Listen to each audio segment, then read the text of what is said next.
Alright, question 1. How are the materials Rakowitz chose to create his lamassu significant?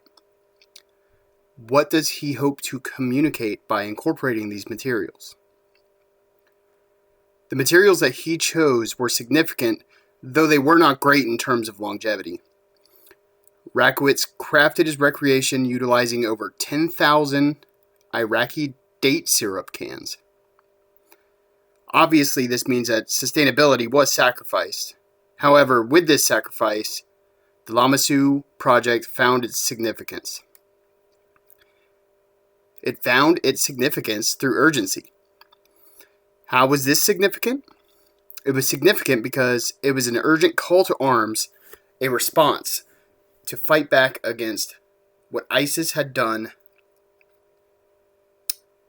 which was an assault on their arts in 2015, including book burnings and other things like that.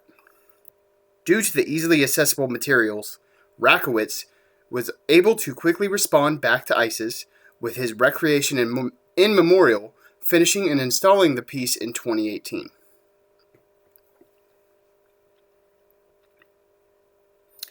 I think due to Rakowitz's ability to quickly respond to ISIS, 3 years to complete the project, I think that's a statement to, like Twisted Sister said, we're not going to take it. And I think it was very elegantly put. Question 2. The monumental gateway was previously recreated at the direction of Saddam Hussein in the 1980s, while the original was excavated by Germany in the early 20th century and transported to Berlin, where it now resides in the Pergamon Museum. How does the continued interest in and claims of ownership to this cultural monument by the Germans underscore how historical narratives and artifacts can be reframed and manipulated to suit the needs of the present? Honestly, I think to answer this question, we need look no further than our current government. However, I will answer this without diving into politics, so to say, at least modern politics. This is an easy question to answer. Why is that? It's for the reason. It's for this reason and for this reason alone. History is written by the winners. History will never be told by the losers. Why is that? Well, because the losers usually aren't alive after war.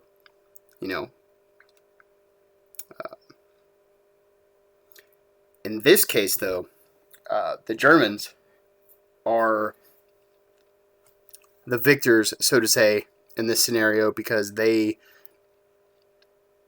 were the ones who ended up with this artifact. This is actually a great example of spoliage in history, which ties back into my statement of history is written by the winners.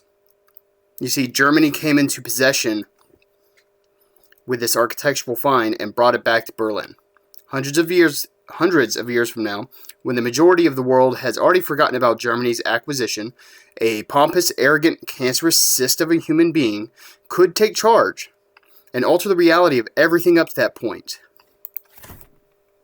Spreading lies and misinformation in order to be a means to his end, to fill his pocket, etc. Another example of this can be found in a film. It's a mid-2000s film, I think. A comedy called Idiocracy. Highly recommend watching it. 10 out of 10, do recommend. It is a pretty accurate statement to our current political standings. Question 3. What is shared cultural heritage? Who is this cultural history valuable to, and why? According to Rackwitz and McEwen, how might this shared value paradoxically contribute to the targeting and destruction of artifacts? Well, the claim of shared cultural history is definitely a pretty wide and varying and vague statement.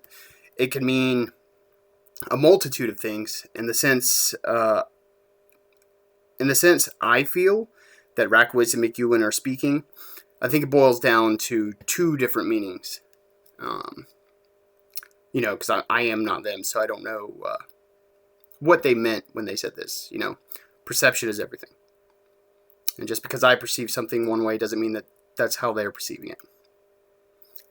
And vice versa. Meaning one, it means exactly what it says.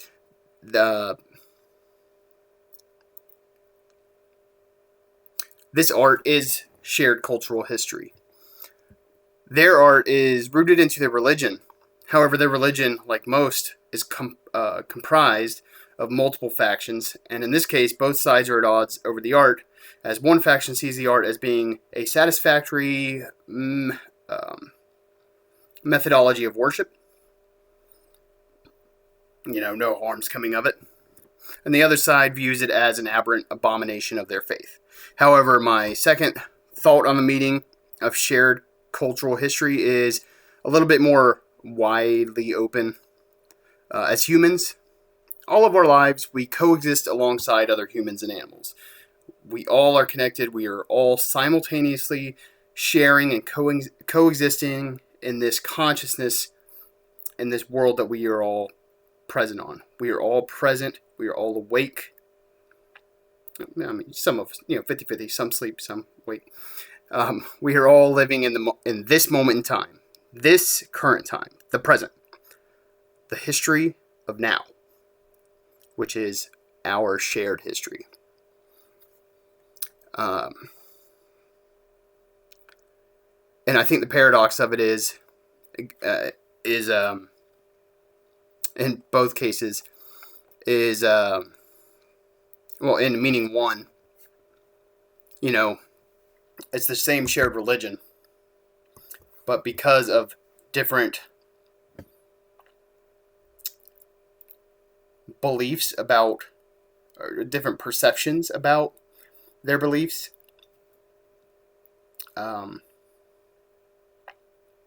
what's good to one is bad to another, and vice versa. And in the case of meaning two, I think that, we all live simultaneously together in this current time, the present, our shared history. And I think that that is our shared cultural history.